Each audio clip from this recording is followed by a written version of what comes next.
안녕하십니까. 오늘은 3월 17일 사순절 11번째 날입니다. 버지니아에 눈이 오는 것이 예상이 돼서 주일에 이 부분 11번째 부분을 미리 녹음을 했습니다.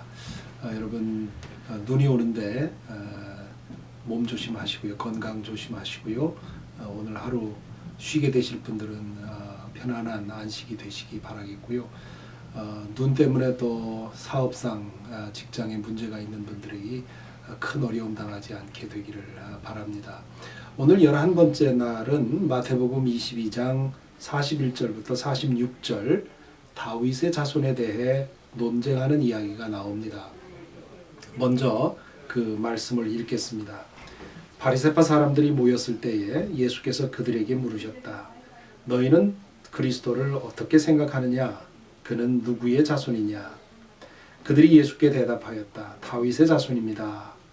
예수께서 다시 그들에게 말씀하셨다. 그러면 다윗의 감동을 받아 그를 주님이라고 부르면서 말하기를 주님께서 내 주께 말씀하셨다. 내가 내 원수를 내 발 아래에 굴복시킬 때까지 너는 내 오른쪽에 앉아 있어라 하였으니 이것이 어찌 된 일이냐? 다윗이 그리스도를 주라 불렀는데 어떻게 그리스도가 그의 자손이 되겠느냐?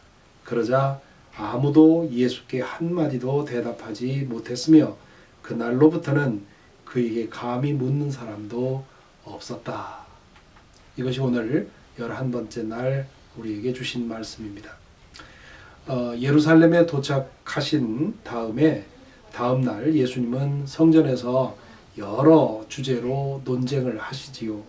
지금까지는 일방적으로 질문을 받고 예수님이 그 질문한 사람들의 입을 할 말이 없도록 그렇게 대답을 하시는 그런 형식이었습니다. 번번이 예수님의 지혜에 말문이 막히자 더 이상 나서는 사람이 없었습니다. 그러자 이번에는 예수님께서 질문을 던지십니다. 바리새파 사람들에게 물으시지요. 너희는 그리스도를 어떻게 생각하느냐? 그는 누구의 자손이냐? 헬라어 그리스도는 히브리어 메시아를 가리키는 말입니다. 메시아는 기름 부음을 받은 자라는 뜻인데요. 고유명사로 쓰인 메시아는 하나님께서 마지막 날에 구원자로 보내실 분을 가리키는 말이 되었습니다. 그러니까 지금 예수님은 구원자로 오실 그분이 누구의 자손이냐라고 묻는 것입니다. 그러자 그들은 다윗의 자손입니다 라고 대답을 하지요. 직역하면 다윗의 아들입니다. 그렇게 됩니다. 당시 유대인들은 메시아가 분명히 다윗의 자손에게서 태어날 것이라고 믿었습니다. 다윗이 이스라엘 역사의 가장 위대한 임금이었기에 그 영광의 시대가 재현되기를 기대했기 때문이기도 하지만 예언자 나단에게 주신 하나님의 말씀 안에 그 사실이 예언되어 있다고 믿었습니다. 왕위에 오른 다윗이 제국을 평정하고 안정을 얻자 예언자 나단을 불러 하나님의 성전을 짓고 싶다 그렇게 말을 하지요. 그러자 하나님께서는 나단을 통해서 성전을 지을 사람은 따로 있다. 네가 아니다. 너는 손에 피를 너무 많이 묻혔기 때문에 성전을 지을 수 없다고 말씀을 하십니다. 그러면서 주신 말씀 중에 이런 부분이 나옵니다.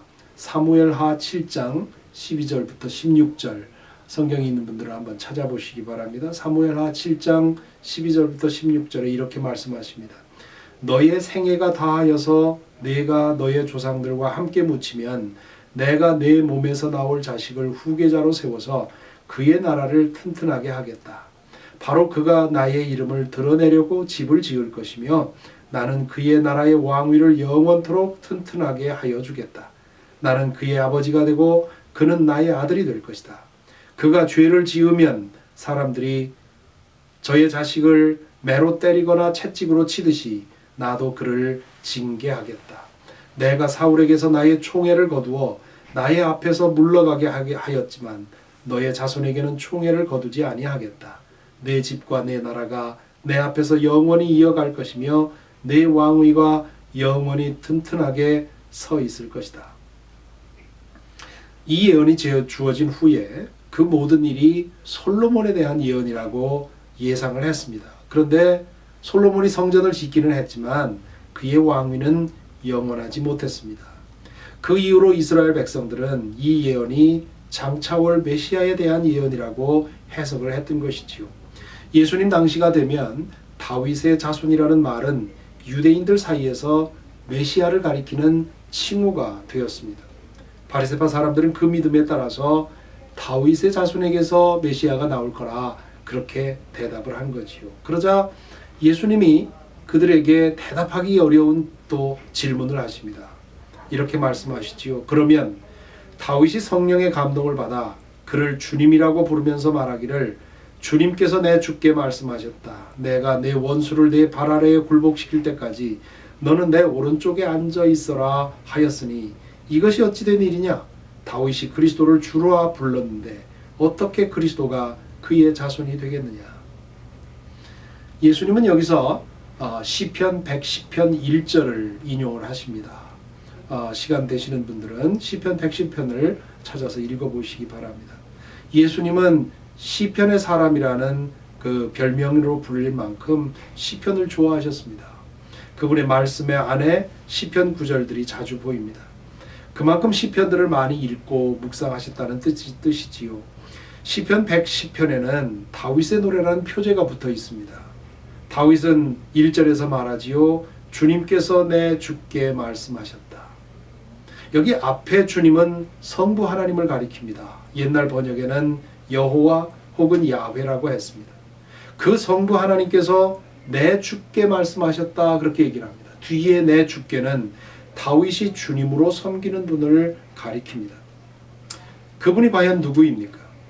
이 땅에서 가장 높은 자리에 앉았던 사람이 내 주인이라고 부를 대상이 하나님 외에 누구입니까? 그것은 모든 인류의 구원자로서 하나님께서 보내실 메시아 외에는 다른 누구도 될 수 없습니다. 예수님은 다윗이 성령의 감동을 받아 이렇게 썼다고 말씀하시지요. 다윗은 자신이 누구를 두고 말하는지 확실히 알지도 못한 채 이렇게 말한 것입니다. 예수께서 바리새파 사람들에게 던진 마지막 질문, 즉 다윗이 그리스도를 주라 불렀는데 어떻게 그리스도가 그의 자손이 되겠느냐라는 질문은 메시아에 대한 그들의 믿음을 재고해 보라는 요청이었습니다. 예수께서 보시기에 그들은 메시아가 다윗의 자손이라는 생각에 붙들려 있었습니다. 다윗의 가문에서 태어날 것이라는 믿음에 집착해 있었습니다. 그렇기 때문에 그들은 그 메시아가 탁월한 능력과 지혜를 가진 사람이라는 생각을 했습니다. 또한 그 메시아는 로마의 점령군을 몰아내고 사라져버린 이스라엘을 회복시킬 것이라고 믿었습니다. 옛날 다윗 시대에 누렸던 영광을 회복할 것이라고 믿었습니다. 사실 제자들도 그렇게 믿었지요. 메시아를 기다리는 사람들 대부분이 그 당시에는 그렇게 믿었습니다. 예수님은 바리새파 사람들에게 던진 마지막 질문을 통해서 메시아가 단순한 인간이 아니라는 사실을 깨우쳐주고 있습니다. 메시아는 다윗이 자신도 알지 못하던 사이에 나의 주님이라고 부르신 분입니다. 그렇다면 그분은 단순한 인간일 수가 없지요. 다윗이 살아있던 때에도 존재했다는 뜻입니다. 그분이 나타난다면 다윗은 인간적으로는 까마득한 자손임에도 불구하고 그 앞에 무릎을 꿇을 것입니다. 메시아는 다윗의 혈통을 따라 태어난 참된 인간이면서 또한 참된 신이라는 뜻입니다. 그렇다면 메시아가 이룰 나라는 이 땅의 나라가 아닙니다.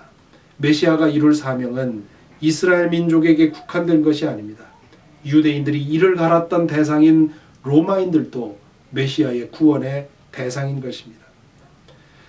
바리새파 사람들은 예수님의 질문에 말문이 막혔습니다. 46절에 보니 그러자 아무도 예수께 한마디도 대답하지 못했으며 그날로부터 그에게 감히 묻는 사람이 없었다라고 되어 있지요. 이제 논쟁이 끝나고 23장부터 예수님의 긴 설교가 시작이 되지요. 예수 그리스도는 참 인간이며 참 하나님이십니다. 이것은 지난 2000년 동안 기독교가 지켜온 교리의 핵심 중에서도 핵심입니다. 다른 것은 몰라도 이것을 부정하면 기독교라 할 수 없습니다. 예수님의 신성에 대한 믿음도 여기서 나오는 것이고 삼위일체 교리도 여기서 시작된 것입니다. 사실 예수님이 참 인간이요 참 신이라는 말은 말이 되지 않는 말입니다. 그렇지만 진실입니다. 예수 그리스도의 신비는 인간의 이성의 한계를 넘어서는 것입니다. 인간의 언어는 이성으로 이해할 수 있는 것만 표현하는 도구입니다. 이성으로 이해할 수 없는 것은 언어로 담아낼 수 없습니다. 그렇기 때문에 하나님의 신비 앞에서는 입을 다물거나 말도 안 되는 말로 말을 할 수밖에 없습니다. 예수 그리스도는 말로 담아낼 수 없는 존재입니다. 그분에게 일어난 사건들을 또 말로 다 설명할 수 없습니다.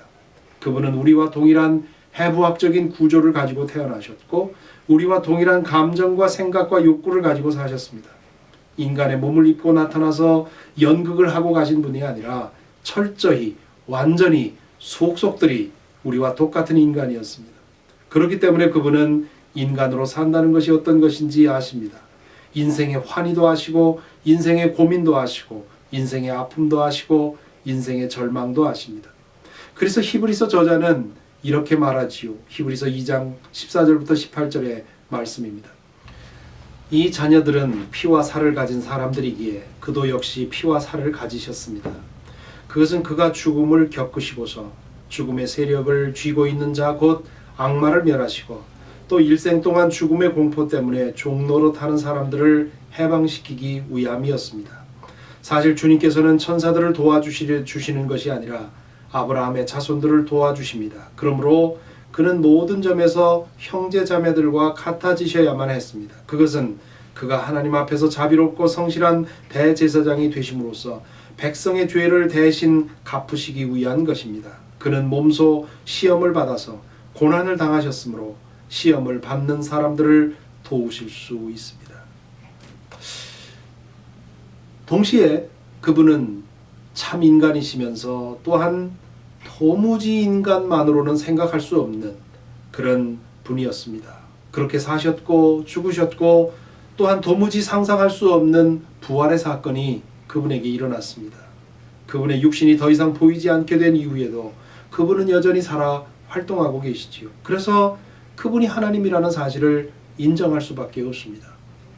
그분이 참 인간이요 참 하나님이라는 사실을 인정하고 나면 왜 그분이 모든 인류의 구원자인지를 알게 됩니다. 만일 그분이 탁월한 인간임에 그쳤다면 그분은 마카비나 유다같이 혁명가로 기억되고 말았을 것이지요. 기껏해야 유다 왕국을 재건하고 몇십 년 통치하다가 끝난 유다 영웅이 되었을 것입니다. 만일 그분이 인간으로 변장하고 나타난 하나님일 따름이었다면 그분은 우리의 애환과 고통과 고민을 알지 못했을 것입니다. 그분은 모든 인간이 겪을 수 있는 인생의 가장 깊은 곳으로 들어오셔서 안으로부터 우리를 구원해 주셨습니다. 그렇기 때문에 우리는 그분을 다윗의 자손인 동시에 다윗의 주님으로 알아야 합니다. 유대인들이 메시아를 다윗의 아들이라고 불렀는데 그분은 동시에 하나님의 아들이기도 한 것입니다. 하나님의 아들로서 우리의 구원자로 오신 예수님은 다윗의 주님을 뿐만 아니라 모든 인류의 주님이 되십니다. 초대교인들은 그 사실을 찬송으로 만들어 불렀는데 바울이 그 찬송을 빌립보서에 옮겨 적었습니다. 그는 하나님의 모습을 지니셨으나 하나님과 동등함을 당연하게 생각하지 않으시고 오히려 자기를 비워서 종의 모습을 취하시고 사람과 같이 되셨습니다. 그는 사람의 모양으로 나타나셔서 자기를 낮추시고 죽기까지 순종하셨으니 곧 십자가에 죽기까지 하셨습니다. 그러므로 하나님께서는 그를 지극히 높이시고 모든 이름 위에 뛰어난 이름을 그에게 주셨습니다. 그리하여 하늘과 땅 위와 땅 아래에 있는 모든 것들이 예수의 이름 앞에 무릎을 꿇고 모두가 예수 그리스도는 주님이시라고 고백하여 하나님 아버지께 영광을 돌리게 하셨습니다. 이제 오늘 말씀에 우리 자신을 비추어 봅니다. 우리는 예수 그리스도를 어떻게 믿고 있습니까? 저도 오래도록 믿어와서 합니다마는 참 하나님이며 참 사람이라는 두 가지 믿음 사이에서 한쪽으로 기울어지는 것은 너무도 쉬운 일입니다. 어떤 경우에는 인간으로서의 예수만을 생각하는 경향으로 기웁니다.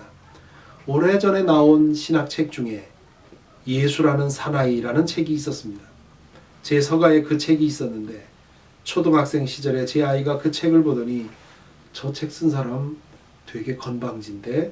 그러듯 그렇게 말했습니다. 젊은 시절에는 인간으로서의 예수가 더 매력 있어 보입니다. 하지만 예수님은 다윗의 자손일 뿐만 아니라 하나님의 아들임을 잊지 말아야 합니다. 그분은 멋있는 사나이이기도 했지만 모든 인류의 구원자이기도 하십니다. 나와 같은 인간이 되셔서 나의 모든 슬픔을, 나의 모든 아픔을 아시고 구원의 길을 열어주신 분입니다. 그분은 다윗의 주님일 뿐만 아니라 저와 여러분 우리 모두의 주님이기도 합니다. 오늘날 우리는 주님이라는 칭호가 가지는 그 무게를 제대로 알지 못하지요. 노예 제도가 있을 당시 주인과 노예와의 관계를 생각해 보아야 합니다. 그것은 평생의 헌신 관계를 말합니다. 좋으면 하고 싫으면 마는 것이 아닙니다. 좋든 싫든 평생 한 주인을 섬겨야 합니다. 다행한 것은 우리가 섬기는 주님 예수 그리스도는 섬길수록 큰 기쁨과 보람을 얻게 됩니다. 억지로 섬기는 것이 아니라 기쁨으로 섬기게 되지요. 그것은 또한 전적인 소유권을 의미합니다. 주인은 노예에게 생사여탈권을 가집니다. 모든 것이 주인의 소유입니다. 노예는 자신만의 삶의 목표를 가지지 않습니다. 주인을 위해서 일하는 것이 노예의 삶의 목표요 과제입니다. 우리가 예수 그리스도를 주님으로 모셨다면 우리의 모든 것이 주님의 것임을 인정해야 합니다. 또한 주님을 위해서 사는 것이 우리의 삶의 목표와 과제입니다. 참으로 감사한 것은 주님을 위해 살아갈 때 우리 삶의 의미가 참되게 실현된다는 것입니다. 주님이 내 삶의 주인이 될 때 나는 진실로 나로 살아갈 수 있습니다. 그러므로 우리는 기쁨으로 주님께 우리 자신을 내어드리는 것입니다. 예수 그리스도는 나의 주님일 뿐만 아니라 모든 인류의 주님이요 모든 생명의 주인이며 온 우주의 주인이십니다. 모든 것이 주님에게서 났고 모든 것이 주님의 것이며 주님께서 모든 것을 다스리십니다. 주님께서는 마지막 날에 모든 것을 새롭게 바꾸실 것이며 완성하실 것입니다.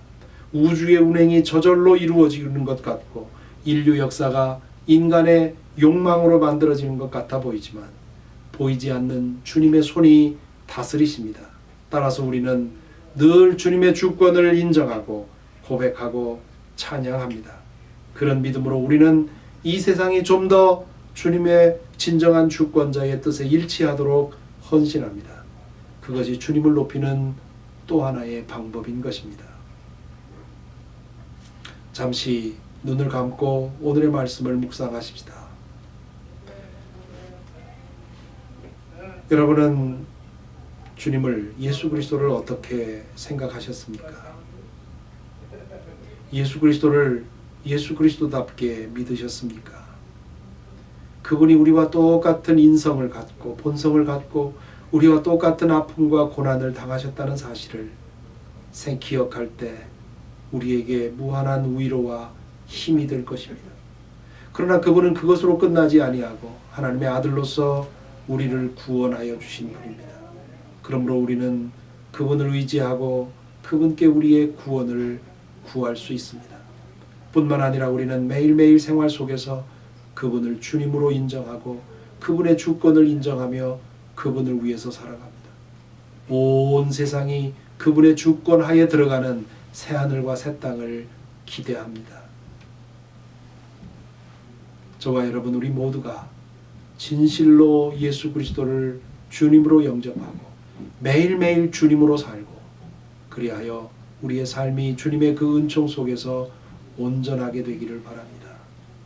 이 시간 이제 이 말씀을 기억하면서 잠시 기도하시고 그리고 여러분의 기도 여러 가지 중보 기도를 담으시기 바랍니다. 특별히 오늘 함께 기도할 중보의 기도는 우리의 조국과 그리고 미국과 그리고 이 땅에 많은 어려움을 겪는 나라들을 기억하는 날입니다. 특별히 우크라이나 사태를 기억하면서 이것이 국제적인 분쟁으로 번지지 않도록 기도해야 하겠습니다. 또한 말레이시아 항공 그 비행기가 실종된 것 그것이 속히 온전하게 밝혀져서 많은 이들의 그 두려움과 염려가 해결되기를 기도해야 할 것입니다. 이 세상 나라가 정말 평화와 은혜가 넘치는 그런 나라가 되어야 하겠습니다. 지금 말레이시아 항공이 테러에 의해서 실종된 것 아닌가 하는 그런 혐의가 점점 짙어지고 있습니다. 이와 같은 비극이 일어나지 않는 평화의 나라가 되도록 하나님 예수 그리스도의 주권이 온전하게 인정되는 그런 세상이 되도록 중보해야 하겠습니다. 특별히 오늘은 주기도문으로 예배 기도를 드리시기 바랍니다. 주님의 나라가 임하고 주님의 뜻이 이 땅에 이루어지고 주님의 이름이 거룩히 여김을 받는 그런 세상이 될 수 있도록 기도하시기 바랍니다. 감사합니다.